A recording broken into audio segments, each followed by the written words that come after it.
Evening, everybody. Welcome on board. I can see we've got a few people watching already, which is awesome. I'm going to give everyone just a couple of seconds to join in. Do say hello in the chat. Pop a hello in the comments would be really good, so that I know you're there. And right, well, let's get going. So today, welcome to Wolfmix Wednesday number 3, I think it is. Yesterday, you probably heard that ADJ announced that they would be selling what will be called the WMX1 in the States, in the United States, which is cool. I think they might have some sort of exclusive arrangement with Nicolaudi, who currently sell the W1 across the rest of the world, so that's cool. It looks like the guys over in the States across the water are going to get to see the W1 or the WMX1, which is a really good thing. In terms of differences, I think there is only one significant difference, other than visually it might have some ADJ logo on there.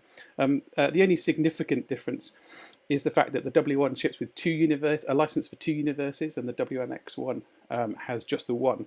Both are completely upgradable to up to 4 universes, though. So you're not missing out. You just don't get 2 in the base package, the core package.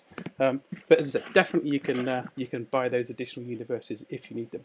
I'm still running 2. I've not purchased any further licenses yet, so 2 is enough for me. That's 1,024 DMX addresses. If I fill that lot up, I'm probably in trouble. Okay. Today I want to cover a few things. Hopefully keep it fairly short. The last one went on a bit too long. We'll talk about some profiles, in particular using custom profiles, not necessarily creating them. That's an entire video series in its own right. But using custom profiles.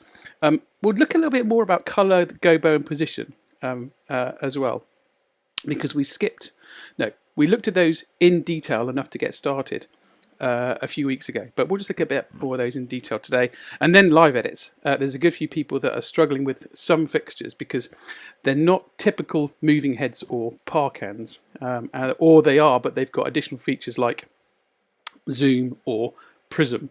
And how do you get to use those using the W1? Well, we'll look at that today as well. Okay, right. Let me show you what I've got in front of me here. So we've got on the floor, from on screen from left to right. I'm going to point. You can't see them. There's an Equinox Vortex on the left-hand side and on the right. Those are moving heads, but wash effect. They have a continuously rotating lenses and also zoom. So we'll look a bit about how we can control some of the additional features of those. So they're not just pan and tilt, but they've got both zoom and a continuously rotating lens as well. The 2 guys in the center are really simple little moving head spots with some gobos. I'll show you a couple of nice little features on the W1 that you can use there. They've also got a prism, so we'll see if we can get the prism out of these guys. Behind them, I've got a row of 8 ADJ element hexes, and then set up on my kind of sofa bed at the back there are a couple of ADJ Starbursts. They're also something that people have struggled with, and I will show you why. So that's what I've got set up here. Hopefully a reasonably realistic kind of rig setup. Let's take a look and see what we can do with them. So first off, let's go and I'm going to just quickly remind you of the DMX layers that the W1 uses. So if you've not seen this before, it's in the manual. It's really important. And as just a quick refresher, the way that the effects are applied on the W1, I'm going to keep calling it the W1, even though the WMX1 it's kind of twin. The way that effects are applied are from the top of this stack to the bottom. So things like color, position, and gobo are all set first in the chain, as it were, and then color effects, move effects, beam effects are applied after that. And then finally, you get down to the stack. Oh, then these guys, by the way. So after beam effects have applied, they can be overridden with strobe, blinder, speed, blackout, smoke, and then finally, kind of almost at the bottom, is live edit. I'm not really going to touch on the two beyond that because they're kind of a little bit outside of the scope of this. If you need to know what they are, details are in the manual. But for today, we're probably going to stop at live edit. So live edits are something, as you know, that get applied now on top of all of these other effects and can override, and we will use that to our advantage today. So remember this stack because it's really important. Let's quick check and say hello. Oh, got loads of people here now. Cool. Hi Axel, good to see you. Markswell, hi Gary. Did I send that Helix profile? I think the one I've got doesn't work because I looked at it, it doesn't look right. So I need to go revisit that because I don't want to send you a profile that I haven't tested, or at least I don't think works. I can't test it because I haven't got a Helix. Hi Brian, he's here as well. Good to see you. Right, let's go and where are we? Go back to. I'm going to go and look at. I'm going to start off with these starbursts because this is something that gives a few people a bit of grief. Let's go and have a look at. Right, I need to go and remove the layers so you can see a bit more about what's going on. Cool. Right, starbursts. So I've got a. Let me show you what I've got set up on here because this is no tricks, no smoke and mirrors. I don't have a smoke machine in there. I've set up so all the fixtures that I've described are in the current setup except the starburst. So I've got 8 element hex, vortex, 2 gesture spots, another vortex. I'm going to add the American DJ starburst. This is the stock profile for the starburst, and it would happen to be S in the alphabet, which means I've got a lot of scrolling to do. Getting close, getting close. Starburst, here we go. How many do I want to add? 2. So I'm going to add 2 of these guys, and then I'm going to stick them in group. I've already created a group called Starbursts. I happen to know that they're addressed, because I can see them from here. They are addressed at 309 and 321. So if I crank the address out to set 329 301, let's see what happens, because this is what you can expect if you use the standard profile. Let me just switch to the fixtures view so that you can see what the starbursts are actually going to do. Here we go. Okay, ready for this? I'm going to add the 2 of them now. Watch this. Boom. There you go. So they've lit up. They're not. I think my microphone's got a bit tangled up. Sorry about that. They've lit up, but they're not moving, which is a bit. Is that a bit disappointing? That feels a bit disappointing, isn't it? I can also see, you're not going to be able to see this on the camera. On the wall, I can see these starbursts have 6 individual LEDs in there. So you can, so it's not a single, when you see what gets projected on the wall, you can actually see the 6 individual colours. There are red, green, blue, amber, white, and I think it's meant to be UV, but it's purple. I can see all 6 colours on the wall, which means that although it looks white, it's actually projecting all 6 colours. So I'm going to save those guys. I'm going to go to the home screen, and there's no move effects. It's not there. Why is that? That's because this profile doesn't have a pan or a tilt in it. Hopefully you'll remember from my last video that move effects only work and are only available if fixtures have pan and tilt in them. So by the very fact that there's no move effects available for, here tells me that the profile that I've just loaded for these guys doesn't have panel tilt in it. So therefore they're not going to move using move effects. That's slightly disappointing. There is a workaround for this. We could create a live edit. So I'm going to jump around a bit now and just quickly go and create a live edit for this. Because if I go and look at this, what I'm also going to have to do is get this. These things might scare some people. This is the Starburst manual. And if I look at the Starburst manual, if I stick it under my camera here, you might be able to just see it.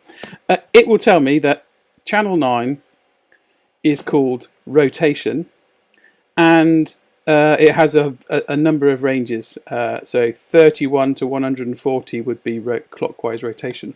So I could go to Live Edit, create a brand new Live Edit, select my 2 Starbursts, hit Edit. Remember, channel 9 is rotation. So I want to look for is something called, is looking for channel 9. It's on here. It's called Other. It's not, it doesn't have a nice friendly name. It's not called rotation. It's definitely not called pan. And that's why the move effects don't work. Okay, so not a problem. It's no one's fault, as it were. So please don't go blaming anyone. It's just the way that this profile has previously been created, and it may have been created some time ago, prior to things like the W1. It may have been created prior to things like Light Rider or Mighty MX Go. So anyway, let's go and try it. If I select channel 9, change the value. Let's see what happens if I turn it up. So remember on here, 0 to 30 was no rotation. 31 should suddenly start spinning quite quickly. So if I turn this up, I'm going to set it to 30. Okay, so this is set to value 30. Hopefully you can see that. If I nudge it to 31, let's watch the starbursts. Whoa, off they go. Okay, so I've now created a live edit. Both of these guys are off. Okay, that's all they're going to do. If I keep increasing the value, you'll notice they get slower and slower and slower until I get to a value of 140. That's the slowest they can possibly rotate in this direction, 140. Okay, that's as slow as they go. If I nudge it to 141, they'll stop. Okay, the good news here is the manual's correct. So all the way to 145 is stopped. If I increase it again to 146, right up to 255, they're now rotating faster and faster in the opposite direction. So if you want to have them just rotating in one direction all the time, you can use the standard profile and just create a live edit. So I could say let's set it at a fairly slow speed that's not too crazy. In fact, so this is the slowest possible speed. I could save this live edit. So now if I switch it off, the live edit off, they'll stop, and if I enable that live edit, they'll start again. We could do something even slightly cleverer. What if we wanted them to both spin but in opposite directions? Well, you can do that as well in the same live edit. So rather than setting both of these guys to spin in the same direction, I'm going to just choose one of them and edit one. And rather than setting the value to 140, I'm just going to set it to like 145. And now one of them is just reverse direction. I wasn't even paying attention, so I don't even notice which one. But I've now changed... oh, it's the guy on the left. So I've now changed just one of them so that this live edit has slightly different DMX values going to each one. So if I save this now, you can see they're both turning in opposite directions. If I turn the live edit off, they stop. So that's a pretty straightforward thing to do. But what worries me are these colours, because the colours don't look right. If I go, I'm going to leave them rotating for the moment. You probably can see a bit on the video. If I go to the colours, and you'll remember this from previous videos, I should be able to set the colour. So this should be amber. That doesn't look very amber. Green looks more, sorry, lime looks just brighter white. If I change to something like red, well, this red I can see on the wall has still got amber, white and blue in it, so that's definitely not red. So there is something very wrong with this profile, because the colours are wrong and it doesn't move, which would mean that if you tried to use this at a gig, in all honesty, you're not going to get much joy out of it. So I will speak to the guys Wolfmix nicely and say, I think there's something a bit wrong with your standard profile for the Starburst. Easily fixed, which leads me on to how we do that. If you're not comfortable with creating profiles, don't panic, because you can always, you can log support tickets, but you can also just ask questions in the group. And there are several people who have created profiles, myself included. So what I'm going to do, first of all, is just go and remove those two guys, because I'm not going to get much joy out of them using these profiles. Oh, it's gone a bit dark in here all of a sudden. That's because my pars have gone off. Let's turn those back on. Go back to, let's stick some colour on it. Ooh, there we go, it's a bit better. Okay, so I'm going to show you now how you can look at a profile, how you can, if you're feeling brave, you can change it. I'm not going to go into too much detail there. I'll also show you how do you load custom profiles onto your W1 if someone else shares one with you. I've certainly created and have shared quite a few profiles, so I'll show you how to do it. If you don't know how to do it, here's how. So, right, first things first, I'm going to pull up let's just switch to my browser so that you can see what's going on, hopefully. Right, so on screen now you should be able to see my web browser window, and I just happen to be looking at the standard profile for the Starburst, and as you can see, channel 9 is described as rotation, but the little question mark shows that it's an other type. So remember, if it's not pan or tilt, movement effects aren't going to work. And I've also had a quick look at some of these other channels here, and you can see that the white channel has a DMX default of 255, which means its default is on. So even if I've selected red on here, the profile has the white channel set to permanently on, which is a bit weird. Anyway, so I'm just going to flick to another profile, which is the one I've created. So this is my version of the Starburst profile, which has the red, green, blue, white, yellow, amber, purple channels, but most importantly it has pan as channel number 9, which means that movement effects will work. So this is a profile that I've created. As I said, I will speak to the guys at Wolfmix to try and get these issues fixed for this particular profile, and if you discover these things like it, then as I said, you'll need to kind of ask questions in the group or speak and raise a support ticket.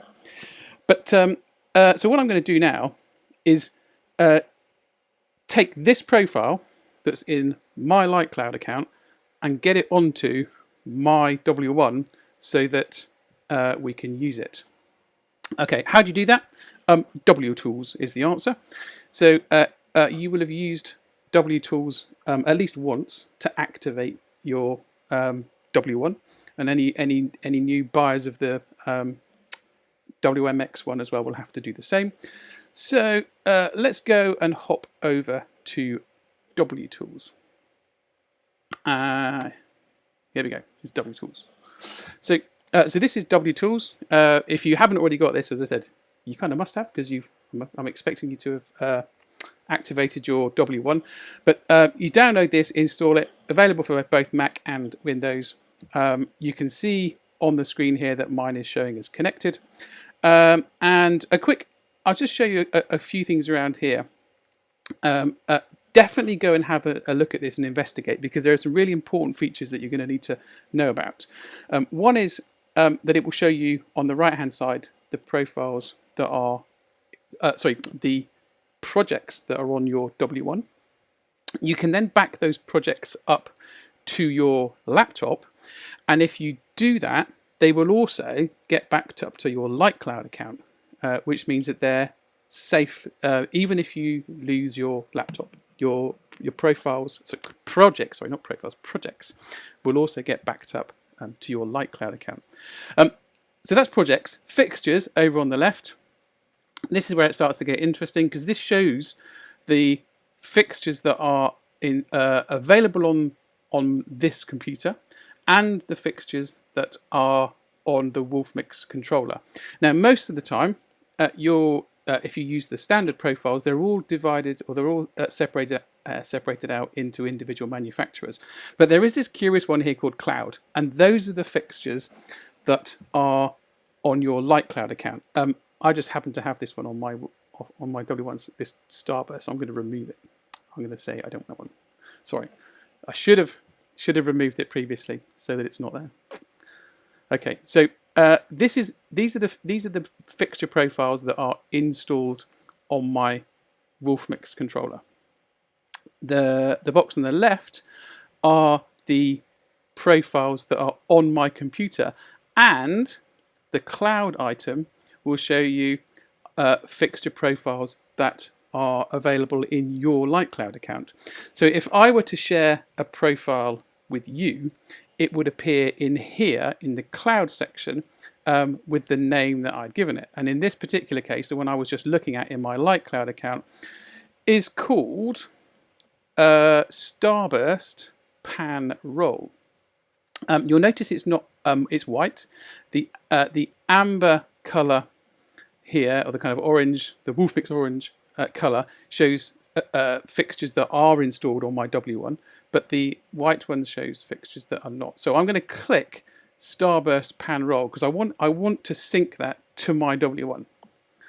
So this pushes what this is doing is taking the fixture profile that's in my Light Cloud account, or in your case it might be a fixture profile that I've shared with you, and pushes it onto my W1. So now in my cloud section on the Wolfmix controller, I will have Starburst Pan Roll.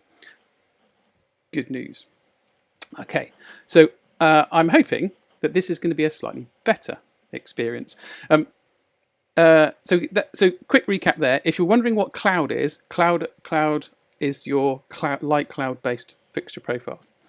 Let me just have a quick look at the chat to see how that's going. Ba-da-ba-da. What did Axel say? You were hitting pars, not Starburst. Quite possibly, Axel. Yes, quite possibly. If using yellow, how do you get around error of using CMY color range profile expects magenta site? Yeah, it does. Good question. I don't know, actually, off the top of my head. I would have to go and do some homework before I look at that. Right, I'm going to go and just hop back into, where are we?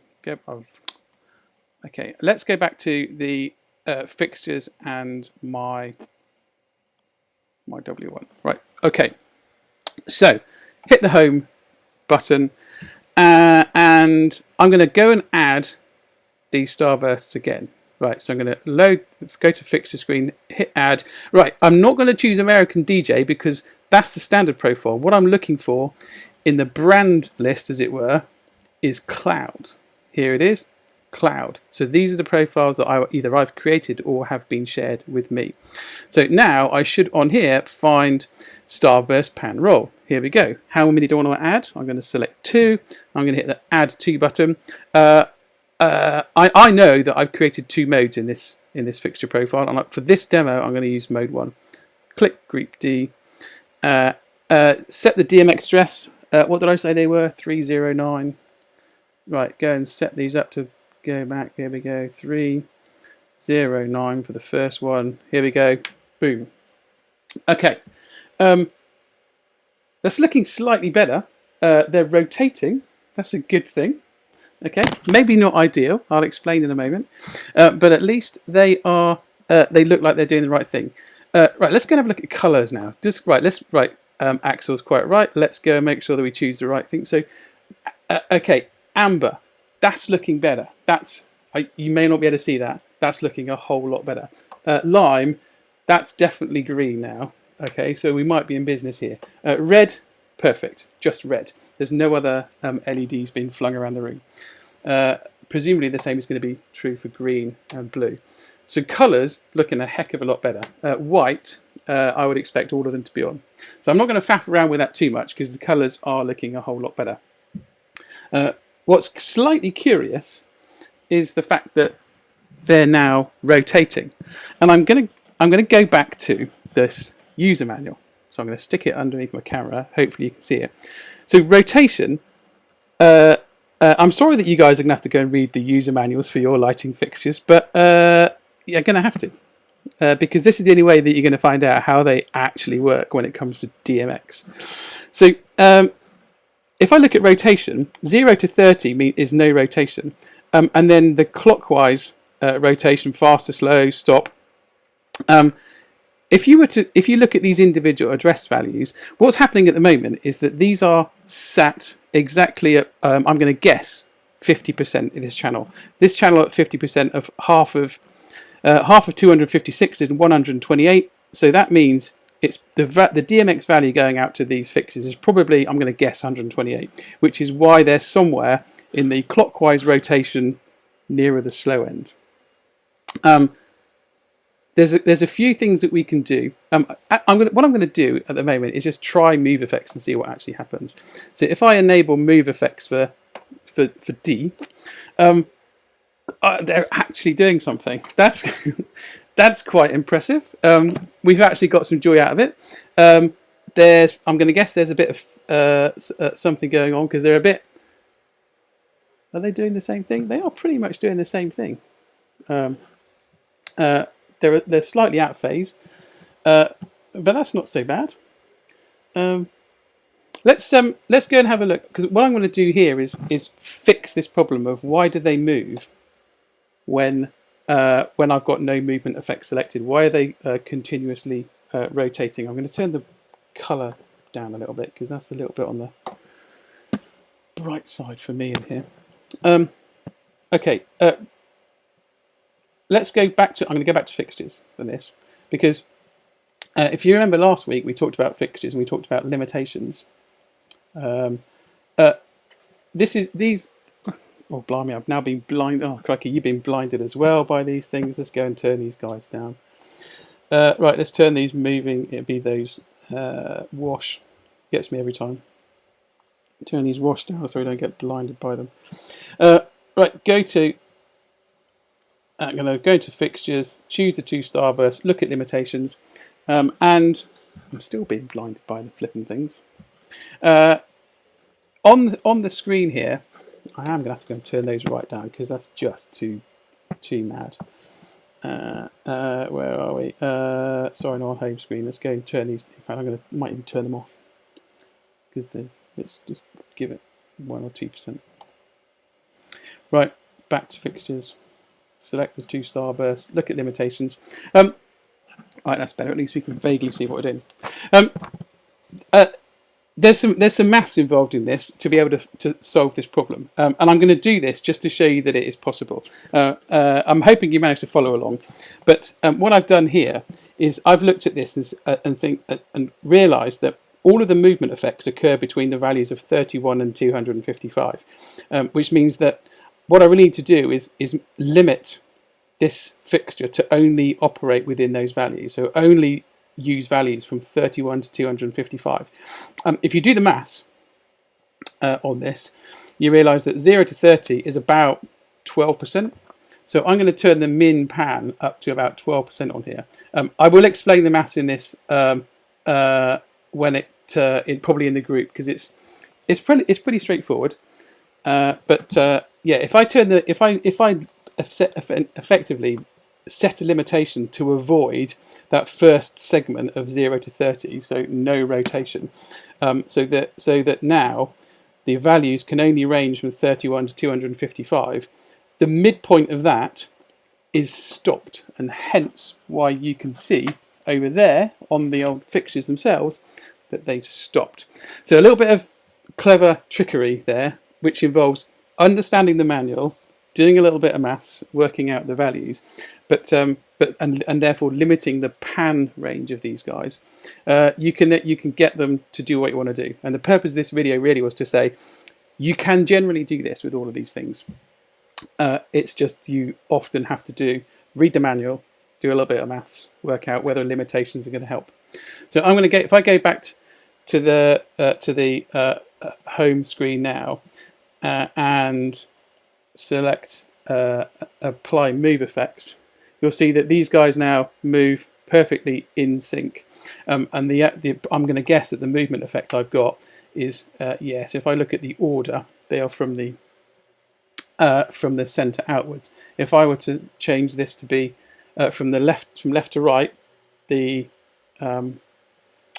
Starburst would do the same thing. But if you apply the movement effect from center outwards, you'll get this slightly alternating view. Pan.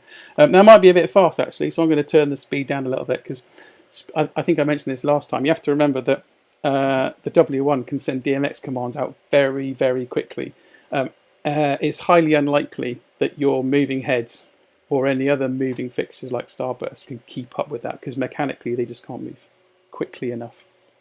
So fixing the profile is the key or to resolving the issues that you experience if you find out that when you plug in your lights, they just don't do what you expect them to do.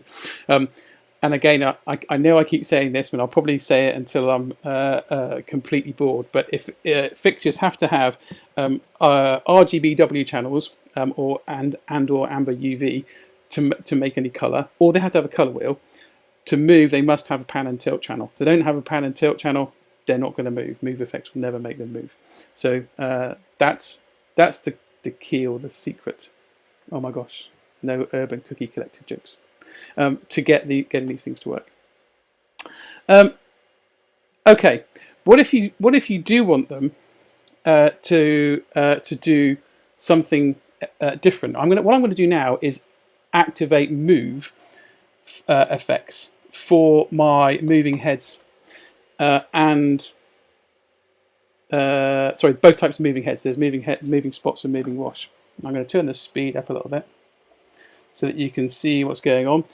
You'll notice it's no coincidence. If I bung speed at about 50%, it's no coincidence that when things like the head on the left here gets to its kind of like leftmost point, I'm going to guess, if I haven't got phase set, then the Starburst, you'll notice, will change direction at the same time. They're typically moving in the same direction as these heads. That's because they're all being controlled by the move effects, the same move effects, and therefore they're doing the same thing. If you do want your moving heads, that's another reason why I put the Starburst in a different group. So if I do want the Starburst to be still, I can stop them, and therefore they won't move, even though the moving heads continue. What if you want your Starburst to do something? Well, we can go back into the live edits and do what we did earlier. We can create a live edit that would override the move effects. If you remember the stack that I showed you right at the beginning, the stack shows that live edits will override any move effects. So therefore, you can create a live edit that will actually just cause your Starbursts to rotate slowly. Ooh. Okay. Quick look at the questions. What have we got going on here? How do you connect to the ADJ hex pars wirelessly? Exactly as I think has already been mentioned. Coming out the back of one of these moving heads, just to the right of the, I don't think you can see it, just to the right, literally about just over here, there on the corner, is a Wi-Fi EXR box that's broadcasting Wi-Fi to the element hexes. It doesn't really matter where you put it in the DMX chain. It can sit anywhere, but yeah, that's what's broadcasting Wi-Fi to the element hexes. I could run a cable into the first one if I wanted to, and then set the first element hex to broadcast to all other 7. But no, I've chosen to use a Wi-Fi EXR box because they're quite easy to use, and they do the job nicely. Your hex bars don't have DMX inputs. Oh, okay then. Well, you're definitely going to need a Wi-Fi EXR battery box, as Brian has suggested. Okay, so that should go back to, so I can see you, or I can't see you, so that you can see me, for example. that should that should explain a little bit about how do you get a custom profile from your Lightcloud account onto your W1, because I've been asked that several times, or how do you get one that someone else has shared with you on there. Knowing that this particular profile is better means that we're getting better movement effects. I've reused some of the kind of limitations knowledge that I shared last time to limit the pan movement so that it only uses the DMX value range for anti-clockwise and clockwise. It chops off that stopped section at the beginning because I don't want in a movement effects. I don't want my Starburst to keep stopping part way through, as it were. That might look a bit weird. And I am having real trouble with this mic cable today. And then what else have we covered? Oh, we've also covered a little bit about live edits. So so that's kind of using custom profiles. If anyone's got any questions on that, put your questions in the chat. And more importantly, if you've got a Starburst and you can't get it to work, let me know. I'll share my profile with you because it works a treat. Because as you've just seen, and then right, let's move on and talk about color, position, and Gobo. Right, I'm going to turn off movements for a moment so that we don't get blinded. Okay, go back to showing the fixtures on screen. Right. So I have no effects running at all at the moment. So I've got 4 groups of fixtures: pars, moving spots, moving wash, Starburst. The first video I showed explained about these kind of static effects of color, position, and Gobo. And I want to kind of revisit those just to go a little bit deeper, because there's a few things that I deliberately didn't talk about the first time, but we'll just touch on them now because some of them are quite interesting. So let's go back to color. Now, last time, you'll remember I said that you can use this page and screen to set the base color for your all of your fixtures. So in my case, it would be the base color for pars, the base color for moving spots. So if I wanted my pars to be amber, for example, if I want my moving spots to be, let's go for, in fact, we'll go for amber as well. If I want my moving wash to be a slightly different, I'm going to go for something garish like green for these guys. And the Starbursts, let's go red to clash nicely. Okay, so I said you can use these as the base color for those 4 groups. And if you then go to color effects and activate color effects for any one of these groups, you would expect the Wolfmix W1 to kind of override those. So if I've got 2 colors selected, pink and blue. So if I activate color effects of pars, this is going to fade quite rapidly between pink and blue. It's a bit hard to see on the screen, but trust me, they're fading between pink and blue. If I did the same thing for moving spots, they can't fade because they just got a color wheel, so they're just going to flick between pink and blue. And if I did the same thing for these moving wash guys, they're a little bit on the dim side so that we don't get blinded, but they're fading between pink and blue. Same for Starburst. Okay, so if I activate color effects for these guys, they do, if you look at the Starbursts themselves, they do fade between pink and blue. Although what gets projected on the wall is just red and blue dots to make pink. But anyway, that's how, I'm sure you know how it works. And if I turn all these effects off, they'll go back to that steady state that I selected, which was color, on the color. What I didn't cover last time is there are some other things that you can do in here. So you don't have, if you rotate these encoders, you'll notice that there are more options than just single. You can have flash, for example. Now what flash does, they're going to stay amber until I press something. So look at the pars. I've changed the par column to be set to flash. What happens now is they will flash the color when I press the pad, and then they will go off again when I release. So if I hit green, they'll come on as green, and then they go off as soon as I release. If I hit magenta, they'll come on as magenta, and then go off when I release. If I click the button to go to white, I can kind of flash blind white or green, red. So flash might be useful if you want to be able to choose from a number of colours, but for your fixtures, but only have them on when you're holding the pad. So and then they'll go off the moment you release. So that's flash. If I rotate this encoder again, I'm showing you on pars because it makes more sense if you look at it the way it works across a number. As I said, I've got 8 element hexes here. The next option is a kind of the little symbol shows an alternating circle and an empty circle. And now you can select more than one colour. Oh my gosh. So I'm going to select red, green and blue. And hopefully you can now see that because I've selected multiple colours within colour, I've now got my pars that literally are red, green, blue, red, green, blue, red, green. If there was another one on the end, it would be blue. So this shows you that you can, if you wanted to have a couple of, let's say you want to be slightly more subtle than this, and choose something like pink and light, you can choose 2 different colours around the room. Still, I keep using the word fairground. Still looks like a bit of a fairground in my opinion, but you might want to do that. So you can create a single static effect just using colour, but have more than one colour in the scene, as it were. I'm going to go back to choose. I'm going to rotate the encoder again and look at the next one. The next one is a fade from centre outwards. So if I choose 2 really contrasting colours like red and blue, you'll see that red, the two element hexes at each end are red, and as we progress along the line, they kind of fade to blue. They don't even look red on the camera. They are red in the room, trust me.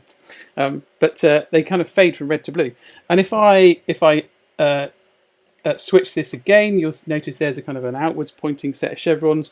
That groups them by colour again from the centre outwards. So in my case, because I've got 8, it's going to group 2 red and 2 blue from the centre outwards. Hence, you get a group of 4 red in the middle and 2 blue on the outside. You can also do a kind of a fade from the middle in, and you can then set you can have essentially solid colours from the outside in as well. You can also fade from left to right. So this is, again, I've chosen red and blue because they contrast nicely and you can just about see it on the video. And you can also just literally have them split. You can select more than one colour, or more than 2 colours. So if you wanted red, green, blue and white, in this case, I've literally set that from left to right, red, green, blue, white, and then that's what you can see in front of me, red, green, blue and white. So do have then there's also a kind of a fade. That's an interesting one. So that's fading from red to white through green and blue, because those are the 4 colours that I've selected. If I'd only selected red, blue and white, for example, they would fade from red to white via blue.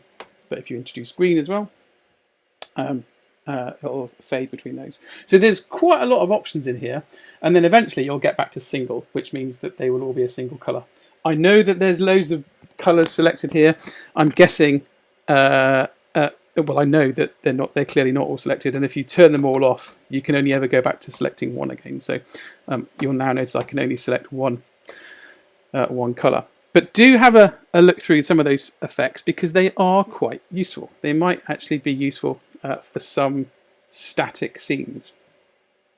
The other thing that's important here is the actual colours themselves. So if, for example, you want to change something like lime because you think I am never going to use lime, you can hold the Shift key, press the lime pad, and you can choose your own colour, which is also pretty cool. So you can set the RGBW value in this grid here, or using the encoders, the RGBW. You can switch to RGBW AUV, and then you get like a hue control with the first encoder, and then you can add white, amber and UV. Or you can go to the kind of colour wheel type selector, and you can see a range of colours that you can select as well. I don't believe you can change the names. I've never yet found a way to change the names. I could be wrong. I'd love it if someone would show me how to do it. But I don't think you can actually change the name. But you very definitely can. So if I wanted to change this one from lime to pale green, for example, so I select pale green and save. And now when I go back to my colors button, I've now got amber and pale green. And the actual color that's selected is different to the lime that I had previously set up. So color is quite cool. There are loads of things you can do to tailor the colors. Really good for RGB. It's also really useful to be able to change colors for moving heads, because you may find that you've probably, I don't know whether you can see this, I've got 2 magentas on here because I haven't fixed it yet, but I know that one of the magentas does genuinely activate the magenta color on these moving spots in the center, whereas the other one doesn't. So I need to fix that. It is, again, that is fixable by selecting the right color here. So when I select magenta, the right color wheel segment will get activated. Right, that's color. Go and have a play with each one of these things, because you can use them individually. Obviously, you can have your pars on a single color. It will make more sense if you look at it on pars, as you saw, because I've got 8 of them, and you can see the spread of color. If you try and do it on something like, I don't know, let's say these 2 moving wash over here, if you select 2 colors of, I don't know, let's go for red and green, literally you're just going to have 1 red and 1 green. Technically that's correct, it's just not quite as obvious as to why you've ended up with 1 red and 1 green, but that might be what you want. So it's a little bit less obvious if you've only got two fixtures.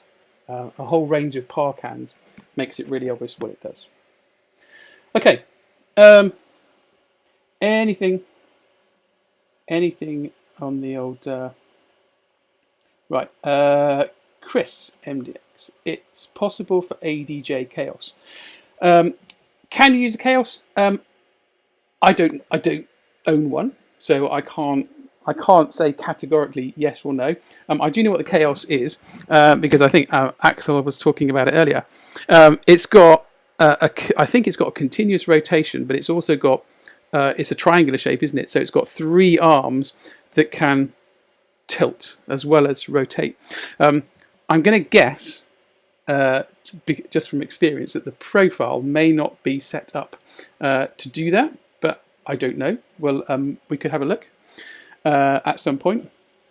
But if you own a Chaos and it's not moving the way you would expect, the chances are the profile doesn't have a pan and tilt game. I think I might have mentioned that earlier. But that'll be why it's not working. The rest of it, I can't remember whether the Chaos is an RGB fixture. It probably is, which means that all the colours will work exactly like this. And if they're set up as individually addressable colours, i.e. each arm is individually addressable, then yeah, you'll be able to get some nice colour effects across the Chaos.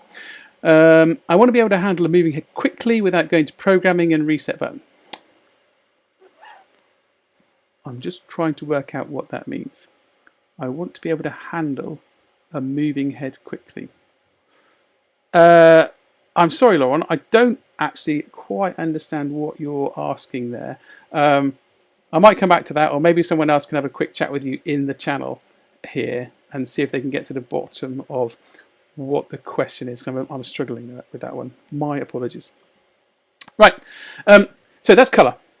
Let's look at position. We talked about position last time as being a number of preset positions that you can use. So for these guys here, for example, I've got my moving heads to be able to use floor. So they will point at the floor. I can also point them at what I call a center position, which means that they're pointing forwards, but they're also fanned out slightly. I've also got a center point, which for me means they all just face forwards at about, horizontally. You can also point them at the ceiling, and I think I've got a ceiling point which is a slightly adjusted ceiling point. if I go back to something like center here, couple of other things to note. I didn't mention this in the last video, but these are really useful. You can set a fade time between when moving between these positions. So if I want my moving spots and moving heads to take 2 seconds to switch between the center and the floor, you just adjust the encoders. You can only set them in whole seconds, but I can set each of these columns to fade 2 seconds. And now, if you watch the fixtures, if I hit floor for both of them, they will take considerably longer to move to the floor, which is rather more subtle. If I adjust it to 5 seconds and hit ceiling, you'll see that if I hit both of them together, they're going to take quite a lot. Take 5 seconds to reach the ceiling. So if you want more subtle changes, just add a little bit of time to the fade, and then you'll be able to move rather more smoothly. One question I've been asked is, can you set a position so that your moving heads can point at your mirror ball, if you've got one? The answer is yes, but. And the but is, if your mirror ball is outside of the limitations that you've set for these moving heads, then you can't do it in here. So if I want to actually look at, let's say I want to create I'm going to create a brand new for my moving spots. I want to change this one, and I want it to be able to point at my mirror ball, but my mirror ball is somewhere behind the starbursts, right? If I move the target around on screen with my finger, you'll notice that because I've set limitations on here, I cannot get these things to point behind me, right? Because I had previously said, as part of setting limitations, that these things cannot move outside of that limitation box. So if your mirror ball is behind you and you've set limitations to be in front of you only, you can't use this feature to point at a mirror ball. That's a little bit frustrating, but completely understandable. How do you actually get over that? The only way I've thought about so far is to simply use a live edit, which allows you to override any pan or tilt setting. So you can definitely use a live edit and adjust the pan and tilt for each of the individual fixtures. There'll be a little bit more encoder twiddling involved to do that, but a live edit will absolutely do it. And that's how I've done it in the past. If I need to have my spots on the dance floor all the time, except every once in a while just pin spot my mirror ball. I do actually have a mirror ball pin spot that I use most of the time, but if I want a super bright everything pointing at the mirror ball, I've used a live edit for that. So that's how you can set these guys up. Don't forget that in these settings as well, if you go to floor, if I look at something like the moving spots, there is 2 other settings that are important. Fan is one of them. Fan determines whether or not these guys are pointing dead ahead. So I've checked all the fixtures that would be in this group have the same fan applied. So if I set fan at 50%, the two heads in the center, if I can work out how to point to them, should be pointing dead ahead. And if I then turn the fan down slightly, you'll notice they start to spread. Okay, so if I set it at like 45% or 40%, they're starting to spread. There is a focus on here as well. So given that you are likely to want to focus one of your moving heads, as long as they support focus, obviously, at a given position, it sort of makes sense that you can set focus here as well. So that's kind of cool. You can do that. You can also give them a name. So don't forget, you can tap the little A cursor at the top and give this a name. So if you don't like the name that it's been given, in this case it's floor, you can change it to something else. And the little target at the top right just recenters. To save I mentioned this last time. Don't forget you have to press Shift and the pad to save. If you press another pad, it will abandon the changes. So, for example, if I hit the target to move these to be rather than at the floor but pointing at the ceiling, if I were to save it, they would now return here. But if I just press another pad, they will return. That's unsaved. Okay. So that's a little bit more about position. Do go and have a dig around in there, because I've started to use these more and more now, having these kind of fixed positions. I find them quite useful. Gobo, last one. So here's a nice little surprise. How on earth has he managed to give his Gobos names? I hear you ask. So what in the profile, my Gobos have names. I've given them names. But when they get loaded into the W1, for various reasons, mainly due to memory and storage requirements, the names aren't brought in from the profile. Okay, the W1 development guys have explained why.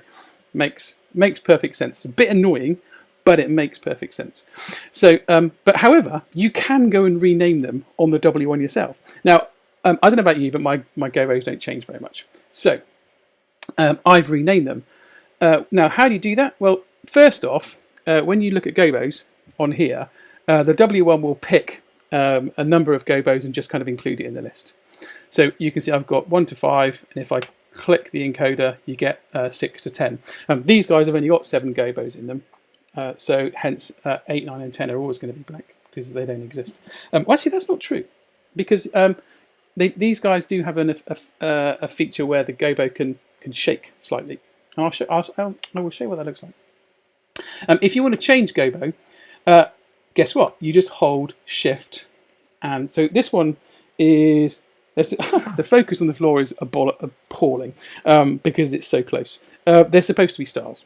Okay, so I'm going to go and call these stars. So if I press Shift and the selected Gobo, I can see it's called Gobo 3, and Gobo 3 is the right Gobo.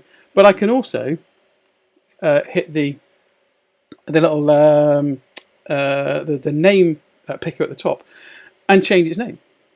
So I'm going to do this.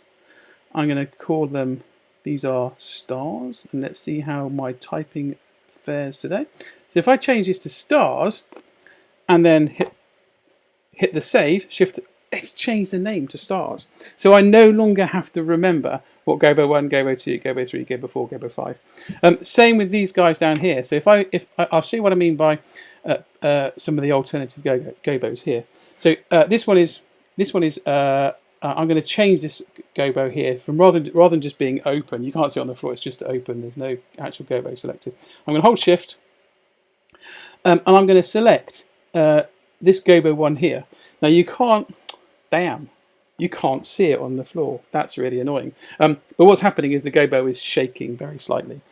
So if I wanted to select this Gobo and give it a sensible name, so I'm going to call this. I think it's supposed to be a firework type shape. Right, I'm going to call this one Firework. Firework.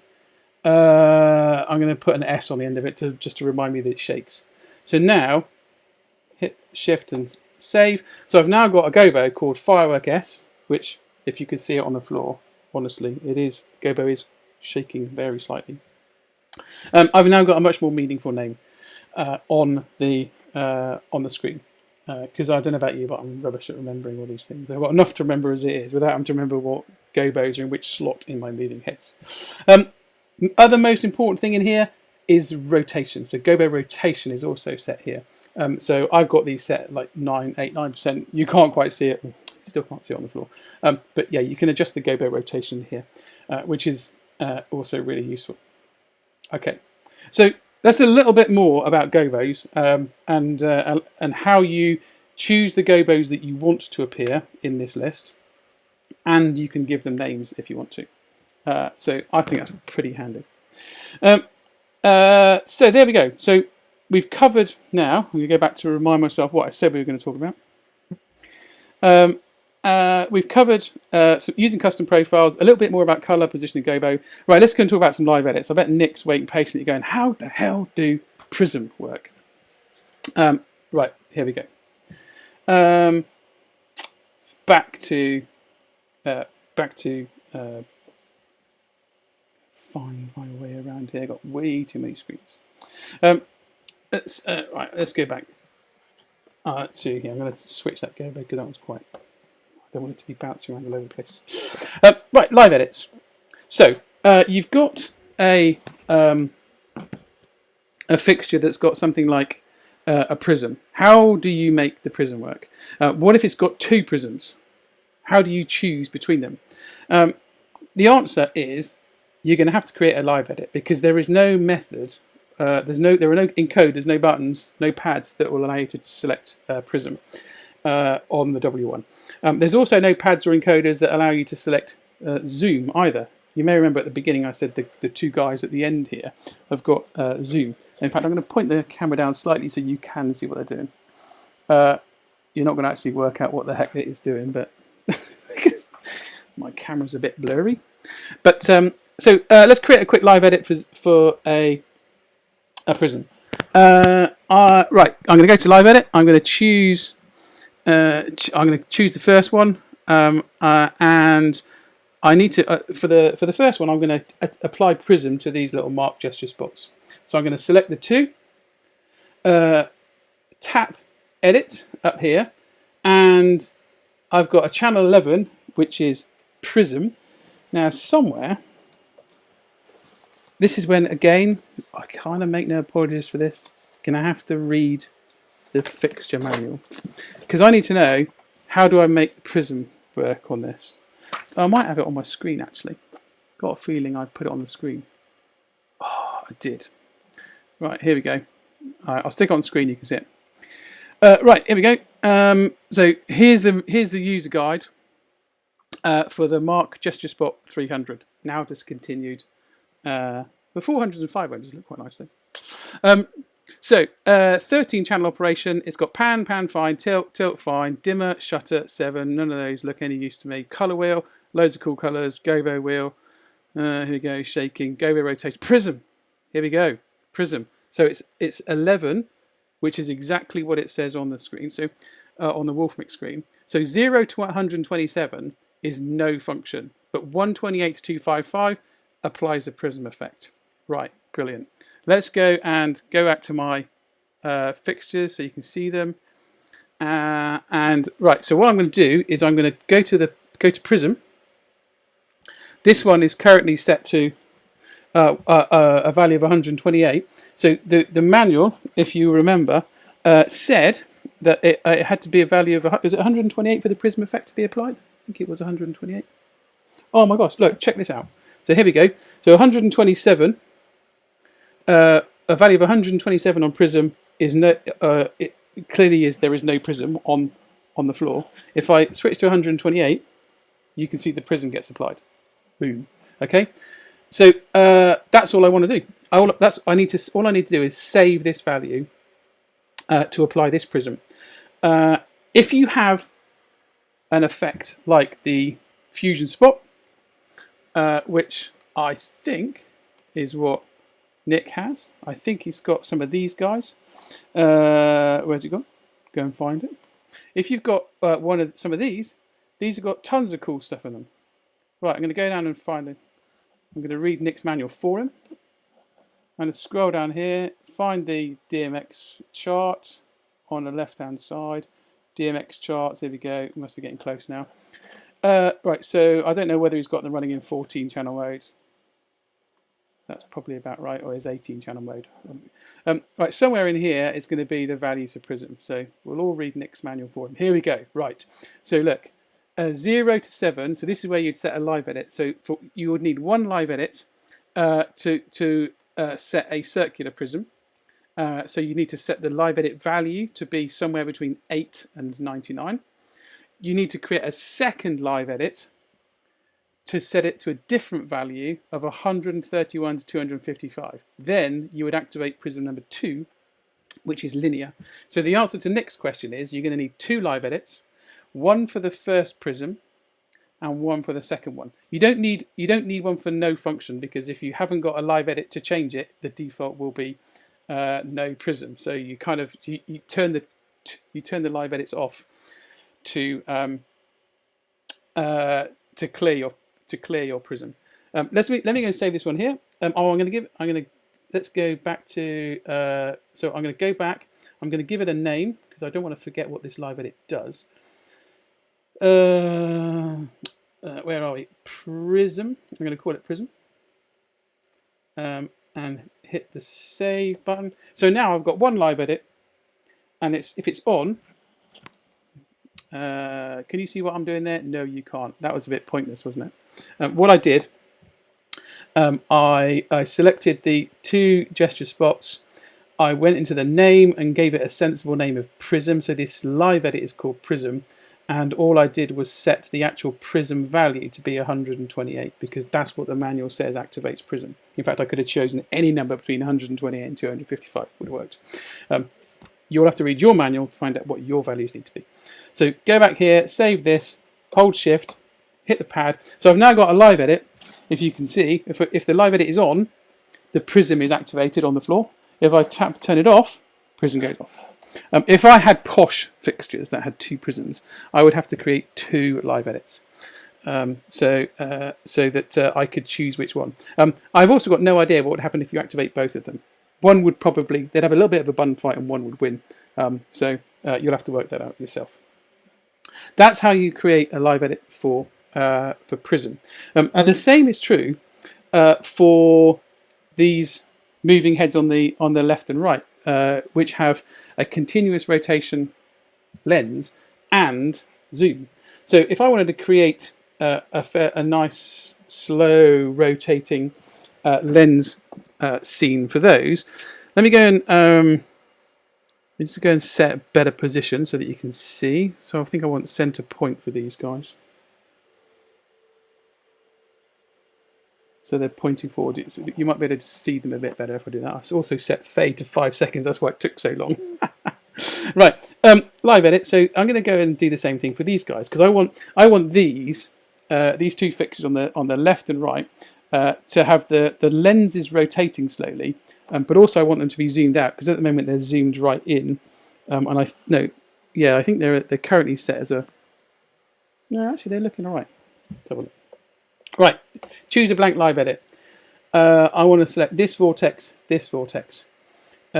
select edit 2. What I want to change for this, I can go and click zoom.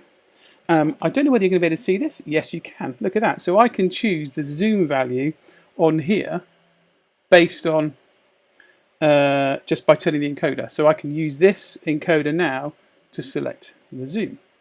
So this one is. That's very definitely. So that's if the lens is right out, that's a kind of a beam effect. Whereas if the lens is right in, I think you get. I think it's hard to tell because they're dimmed right down. But I don't want to blind you. You could anyway. The point is you can set the zoom here as well. So I'm going to set this to a value of something like, I don't know, 70. That will do nicely. I can also adjust the rotation. Now in here it's called barrel. Not quite sure what it's called barrel, but it is. If I turn this, you can see I can get all sorts of different effects with this. I would have to go and read the manual again to find out what each of these numbers actually means. I've got a paper manual in front of me. It's also really small. But the paper manual says for rotation, if I can find it. Do you know what? I'm looking at the wrong manual. I'm talking about Equinox vortexes. And I'm staring at a manual for the gesture spots. If I look at the rotation for this, it's going to be. Where are we? So it says it's channel 13. That is the one I'm editing, which is cool. And then it says 101 to 133 is slow to fast. So 101. If I set it to 101. Is should be. Let me go and read that correctly again. Oh no, that's lens shake. Sorry, but how if I can actually read properly? 195 to 255. So 195 should be a very slow rotation. That is barely moving. It is moving, but it's barely moving. If I then crank it up slightly, you'll notice that they get faster and faster and faster. So I probably don't want it much more than about 196. That's about as slow as it gets, really. So if I like that as a movement, just for the lens rotation and the zoom, I can now hit the back button, give it a name, because I'm a big fan of giving these things usable names. So this will be, I'm going to call this, I give it a sensible, I say I'll give it a sensible name. I don't actually know what a sensible name is. I'm going to call it Wash Zoom, because I can. So now I've got, and remember, shift and hit the pad to save it. So I've now got something, a live edit called Wash Zoom. If I turn it off, as you can see, those guys, the zoom retracts into the fixture, and the lens rotation stops. And if I switch it back on again, they now wake up. So, how is that useful for things like those Fusion 200 zoom little beasts? You're going to need to create a live edit for the kind of zoom, the zoom that you're looking for. You're not going to be able to create a zoom movement. And well, I say that, right? You're going to have to read the manual to find out how the zoom works. I'll tell you what. Let's go and have a look at the manual. Seeing as Nick asked so nicely, how does it work? Right, go to my browser screen. Go and look at the manual for this zoom. Where's zoom? Oh, zoom. There we go. This is the Fusion 200 zoom. I think I got all the right words there, possibly in the wrong order. You can see that this is literally a value from 0 to 255. So you'll need to set a live edit to set a particular zoom value. So you might want a very tight zoom or a very wide zoom, and you might have to create 2 or 3 different live edits that allow you to do that. There are some other even cleverer hacks that allow you to do some of these things, but they will involve you creating custom profiles, and it's probably a little bit beyond the scope of these videos to do that. But so for the moment, I would say to keep things simple, and what I'm trying to do is keep it simple for everyone at the moment, so we've all got a really good basic understanding of this thing, is use a live edit. You've got 2 pages of live edits, so you've got 40 available live edits. If you give them sensible names, it won't matter if you've got tons, because you'll be able to use them on the fly. Again, you know, if I wanted to make go back to these Starburst and create a live edit for these, and I wanted one of them to be rotating in one direction, I think we had all I need to do there is set pan to, I think it was about what was it like 140? Yeah, so one would be 140, and then the other one I would need to set pan to, I'm gonna guess it was it one? I mean, it was about 130 something, wasn't it? No, I've forgotten the numbers. Maybe it's higher, 140. Yeah, here we go. So it's 140, 145 at stop, 146. So I've now created a very quick live edit for 2 fixtures with slightly different values. Give it a name. So we're going to call this one. So this is going to be my Starburst. I'm going to call. I don't know how long the name you can give it. Let's try. Slow spin. See what happens if I try and save a super long name. No. Okay. Hit save button. Oh no, fits in there. Look at that. So Starburst slow spin. Cool. So if I turn this one on, off and on now, if I turn it off, they're going to stay doing nothing. If I turn it on, they're going to rotate. What's more important here is if I go back to the home and stick on some move effects for these guys, so they're going to be doing their backwards and forwards rotating. If I do pop into a live edit and just suddenly hit that Starburst slow spin, that live edit overwrites the move effects, and they'll go back to doing that nice slow spin, which might be a nice kind of get out of jail for if you need a quick return to a known state, like first dance scenario, where you want everything to just calm down. So, and if I turn the live edit off, they're going to go back to the move effects that were previously set up. Right. Oh, do you know what? I just realised I've done all of that and you couldn't see. Oh, for goodness sake. I give up. It's been a long day. Right. Okay. So let me just go and recap that so that you can actually see what I was talking about. Because that would have been really useful rather than you staring at some user manual. I can't believe I did that. I'm really sorry. So what I did there was create a starburst slow spin. So if I turn off move effects, I've created. I've got a move effects that will actually just get these guys to rotate backwards and forwards. But I've got a live edit that I've created that literally just forces the starburst on the left to rotate slowly in one direction, the starburst on the right to rotate in the other direction. I gave it a name of starburst slow spin, so that when I activate this live edit, even though there's a move effect running, and when I activate this live edit, it will automatically override that move effect and ensure these guys rotate slowly. And I can use these in combination with the other fixtures on the ground as well, so I can use them all at the same time. Right. Does that make any sense? Let me go and see if I've got loads of people. Right. So Nick will need live edits for prism rotations too. Yes, he will. Very good call, Brian. Because not only have Nick's cool fixtures got prism, two types of prism and zoom, they've also got prism rotation, which is a really neat feature. I probably ought not to give a shout out to too many brands here, but I do think those Fusion 200 zooms look pretty cool. So yes, absolutely, another live edit, and you can create a third live edit for your prism rotation. So you can have one to switch the prism on, and then another one to separate out rotation, or you could put rotation into the same one if you wanted. So if you always want to have prism on with an amount of prism rotation, then you can do that.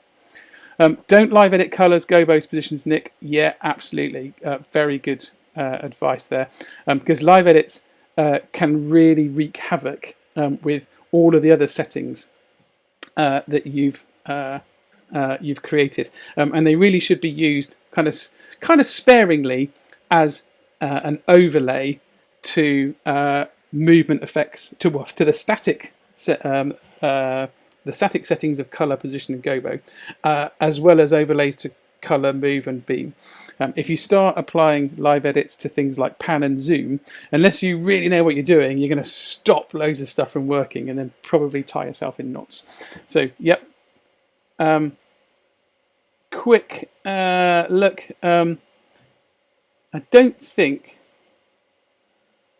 I haven't covered presets in here, and I'm not going to because I'm kind of conscious of the time.